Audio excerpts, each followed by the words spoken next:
just gonna YOLO it and just like see how it goes. I'm here for that. YOLO I life. don't. I mean, first thing I'm gonna do is Google pentagram, so I remember what it looks like. Right? And then from there, I don't know. I'll just work it out. I have the confidence that whatever I'll do, it'll look good. Of course.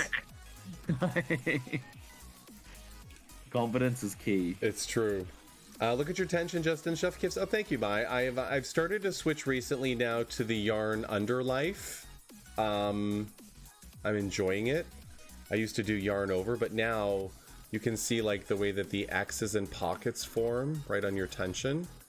Just those little pockets and squares, or if you're doing it in the round on, you can see that. So I'm pretty proud of my tension. Zeddy YOLO, right? The memes are real. That is such good tension. Zeddy, I try. Yeah, like I am yet to try doing the yarn over, like yarn under, yarn over, or like any kind of combination of that still. But like my tension already with yarn over is just so tight.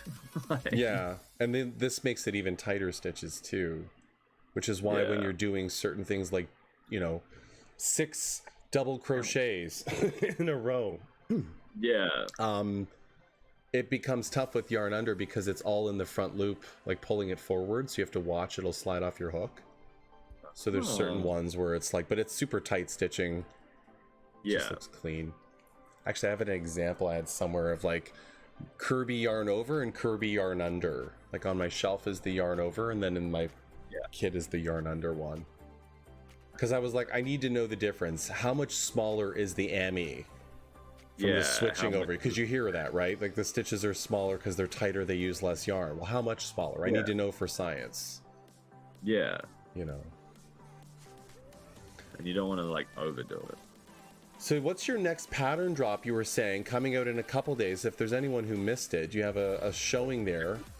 It's literally this. This is literally the little goat. This is the goat. Look at this. Look at the red so far. My little goat pal is going to be coming out in 23rd or like 22nd, so in a couple days. Days. Yeah, so I'm very excited, and it's going to be added to my little collection of little pals. I love it. How many pals do you have now released so far? I think we're at 5 or 6. That's so good. I'll do a little show. So we've got, this is the little bunny pal, which was like my first ever one. Which is just like a super beginner pattern, very easy, just cute and fun. And then we had the little platypus, which is the most recent one. I love the platypus. Platypus is so fun.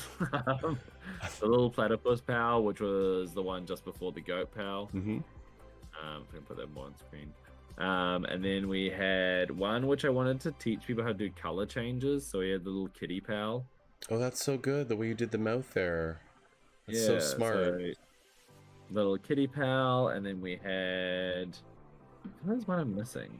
There's a little bug pal, which is one where I've made it so you have like 2 different types of wings. Right.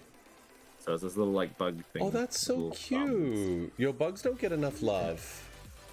Yeah. I know that they're annoying in hell in some of them, but there's some cute bugs. Yeah. Yo, welcome in, Javi. How are you? Happy Tuesday. Oh, no, so type of yarn. I love that yarn. Excuse me, that color. The little rainbow ones. That's gorgeous. Nice. I love the frequency of the change too. It's very frequent. Yeah. So that was the little bug pal.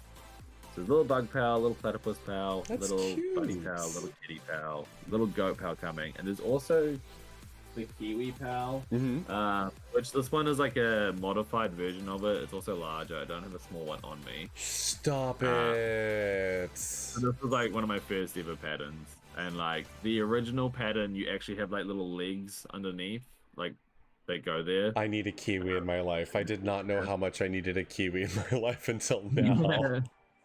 The little kiwi. The eyes, the ooh eyes, Javi, right? Oh yeah, I made those eyes on a Cricut machine. The eyes? Hello? So 9, answer, I just saw your question. So there's a couple catches to my answer. If it is red heart and I'm doing yarn under, I'll use a 4-inch hook, a 4mm hook, sorry. If I'm doing yarn over, likely a 3.5 with red heart, because sometimes pockets on some of the red heart yellows are thinner.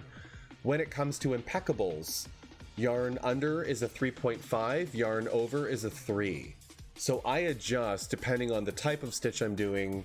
And then this, if I'm doing a wearable like my Charmander beanie, that was a 5mm hook with yarn over.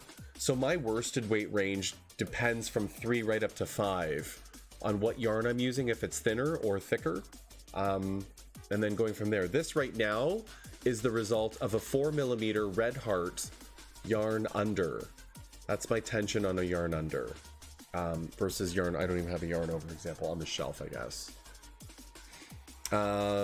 You've been using a 3mm for Emmys? Yeah, so I wanted bigger Emmys. That's why I switched recently to the 4 in the Amour sets, right? I've switched recently to the 4, and I'm loving it because I want a bigger Emmy.